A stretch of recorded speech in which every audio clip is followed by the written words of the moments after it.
বিসমিল্লাহ শাহী কাবাব চকবাজারের ঐতিহ্যবাহী কাবাব। এটা হচ্ছে মামা হাফ মুরগি চিকেন টেংরি কাবাব।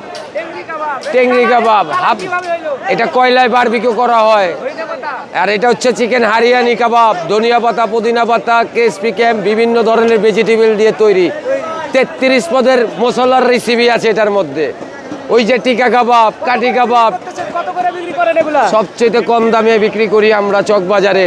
আবার ভালো মানের জিনিস, একবারে চকবাজারে টাটকা টাটকা কাবাব পাবেন, চিকেন পাবেন ভরপুর ওজনের। একটা মুরগি কিনবেন 200 টাকা, কেউ দেবে না এই চকবাজারে। হাফ মুরগি 200 টাকা। পুরা ডায়লগ। এই যে অর্ডার খেতে আছে দেখছেন, রানিংয়ে খালি অর্ডার যেতেই থাকে সারাদিন, আমাদের থাকে না। আমাদের দোকান আরও আছে টিএসি পার্কে। এই যে বিসমিল্লাহ শাহী কাবাব, সরুদ্দ উদ্যানে গেলেই আমাদের দোকান পাবেন।